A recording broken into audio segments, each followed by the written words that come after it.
paksiw na ginawa namin ni ate. Akong kumain ng lunch. Tara. Sarap ng kanin niya. Oh. Tara mga lalab, samahan niyo ako. Kakain na tayo. Kasi mamaya pagkatapos kong kumain, tutulong ako sa...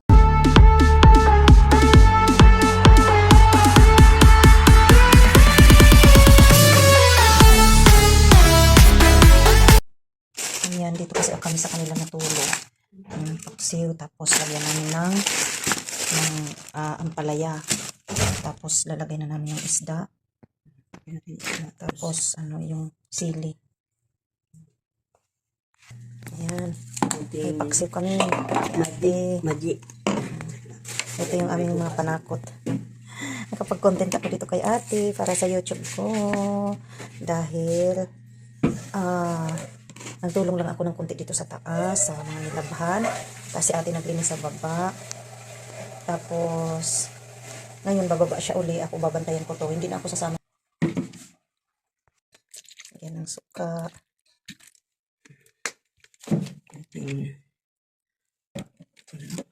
Ayan. Yan na. Ito hindi ito nagamit na yan. Maraming sabaw. Tama lang kasi mas sabaw-sabaw tayo. Mas gusto kong may sabaw din. Yun. Hindi maalat naman. Ayan. Hindi yan maalat.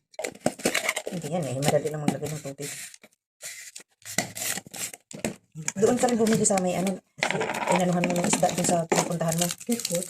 Pumunta ka sa Carrefour. May Carrefour dito? Ay, sa aming banda. Hindi pa atin doon. Alam namin mamaya. Babalik si ate sa baba. Kaya ako makabantay dito. Yan. Tapos lagay na natin yung ano din. Yung... Lagay mo na lang. Lagyan mo lang ng kunting mantika mamaya din pag natuyo na. Oo. Asan na yung ano? Asan na yung ano natin? Yung ilalagay sa ibabaw? Mamaya na? Yan. Ilagyan mo mamaya din. Oo. Pag natuyo ka, diba? Pag maluto-luto na. Ayan, ganito ang paksiw ni ate. Iba-iba nga talaga ng paksiw. Ang Ilocano din, iba yung sa kanila. Sa amin din iba. Pero parang hawig lang kami kina ate ng pagluluto ng paksiw. Siya lang din nagbili ng mga ano niya. Pero yung iba, bigay lang din. Ayan. Lalagyan namin ng... Sana nga ituhuli lang ito eh. Para hindi malalata eh. Pag nakulo na sa kana, ilagay mo. Sige, sige. Luto para hindi daw mahamoy sa loob ng paksiw ang ulam namin mga lalabs. Si ate taga Iloilo. Ito yung ganito yung paksiw. Iba naman ang natin ng paksiw.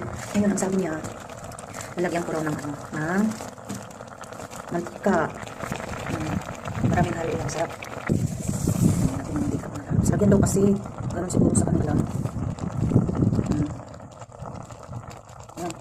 Lagyan ko na ng mantika. Yung mga lalabs, dito ako. Inutusan ako ni ate. Kaya nagpunta kami dito sa bahay ng kapatid ng ano ko. Hindi ko alam kasi na dito kami matutulog. So kaya nakikihiram ako ng pajama. Sobrang lamig mga lalabs dito sa kanila kasi nasa disyerto kami. Malapit na maluto ang ulam.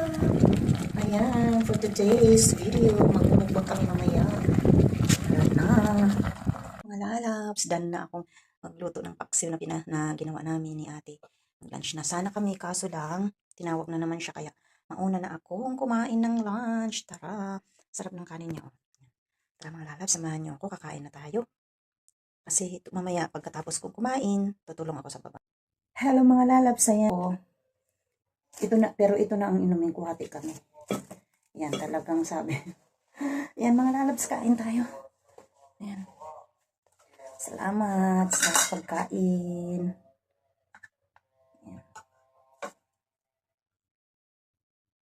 Samahan nyo ako mga lalabs. Kain tayo.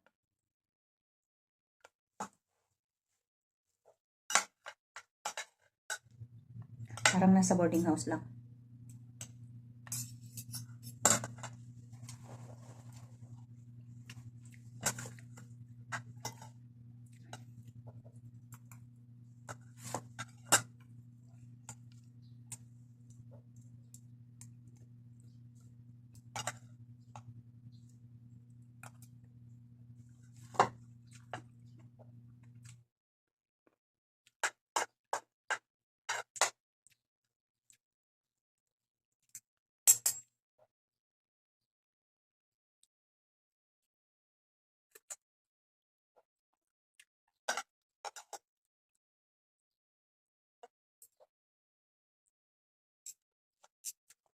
Dati mga lalabs, my best friend yung alaga ko. Dito rin sa ganito rin. Ang bahay nila kasi dito. Is nandito to sa desierto. Kami kasi nasa city nasa kami proper kami sa city. Sila nasa desierto na tong bahay nilang ito. Kaya ang lamig.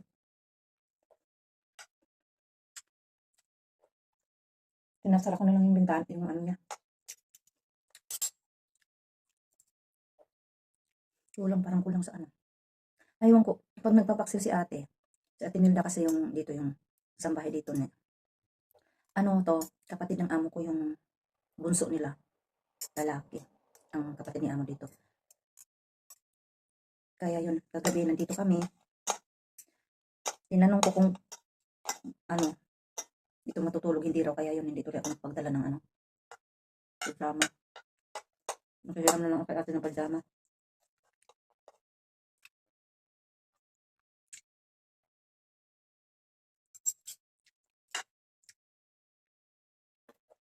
Iba-iba ang paksiw talaga natin, no? Sa amin, pag nagpaksiw kami, yun lang.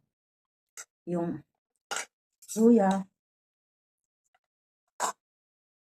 kamatis, bawang, suka. Pero marami yun para masarap ang Tapos, tamang-tamang tubig lang. Ate naman taga Iloilo siya. Pero ewan ko lang, baka gusto lang niya.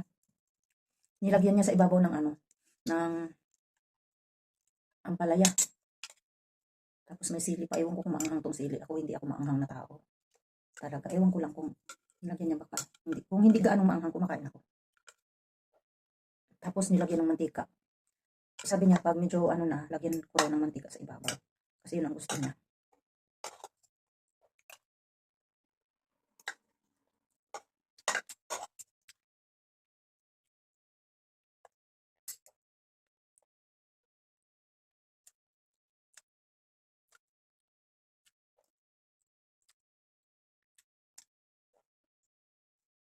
Tulog pa alaga ko.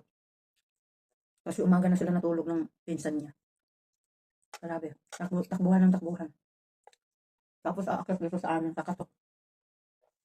Parang nanluloko lang. Nanluloko.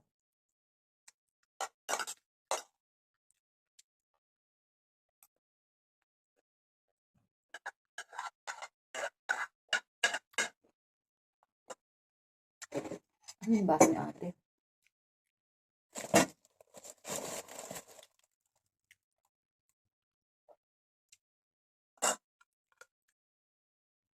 May rep din siya dito. Doon sa kabila. May sa kabila. Doon ako natulog sa kabila. Kasi, pag umiihi ako, pag bumababa ako dyan sa double deck. Maingay.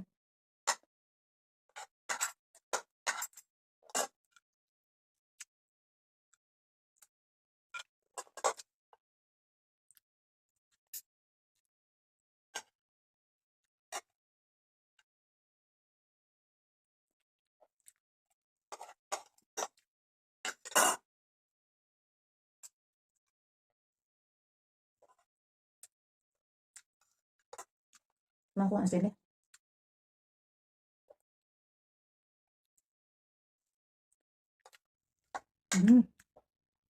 Hindi siya gaano maanghang pala. Pag maliit na sili pala. Pag maliit na sili, yun ang maanghang. Ito hindi gaano maanghang. Kasi ayaw ko talaga ng maanghang. Pwede maanghang, unti lang na anghang.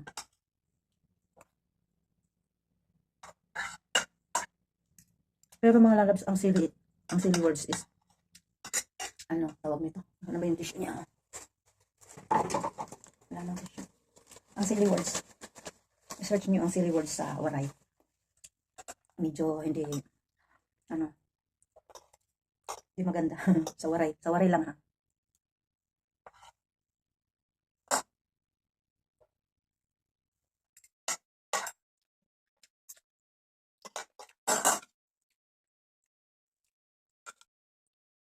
Sarap ng kanin nila.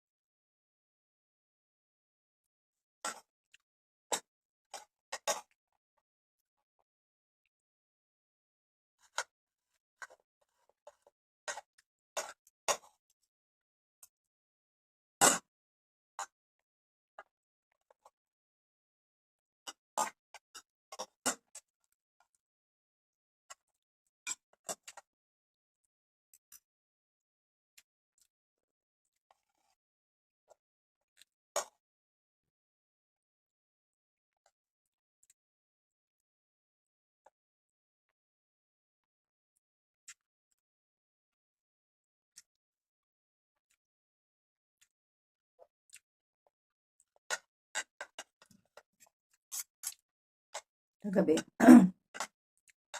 pagdating ng lumabas kasi kaya hindi kami nakauwi kasi nga lumabas sila. Yung ate ng alaga ko. Late nang umuwi kaya hindi kami nakauwi sa bahay. Tapos, inorderan nila kami ng McDonald's. Pero hamburger lang. Kasi may mga soft drinks naman sila eh. Dito.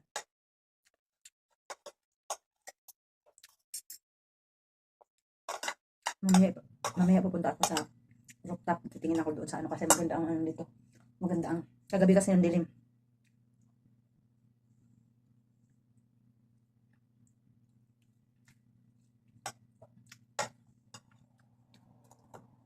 Galunggong ang pinaksiw namin mga lalabs. Galunggong. Isda ni ate.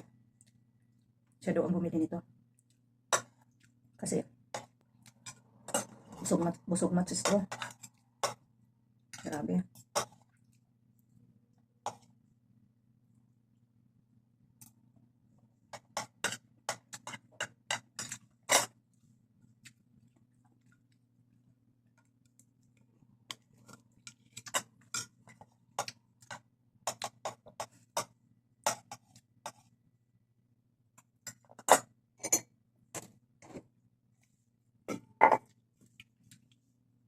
Try tayo kasi hindi maganda ang mangga sa yung mangga lang yan sa mga hindi ganitong paksiw ang ulam. Ate kami ni ate. Ate daw kami. Ang lalaki kasi ng nila, ng soft drinks.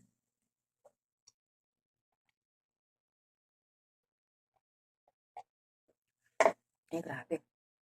Usog man siya si straw. Lumaki na naman siya ni straw. Di bali, magtitip na naman ako ng exercise, mga lalabs.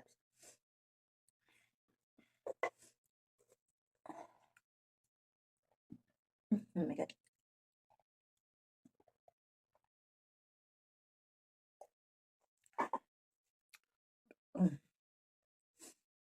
Ayan mga lalabs. Dito nagtatapos ang aking mukbang, pagluto, ako nagbantay. And ngayon ay mukbang, ayan. Bye mga lalabs, please like, share, and don't forget to click the bell para update kayo sa aking video. And shout out sa aking lahat na GC. Team Kapuso, Team Sakalam, Team Spicy, Bernie Ball, Sakalam. And kasama. Ayan, bye mga lalabs. Jesus love you, Jesus love us. Bye.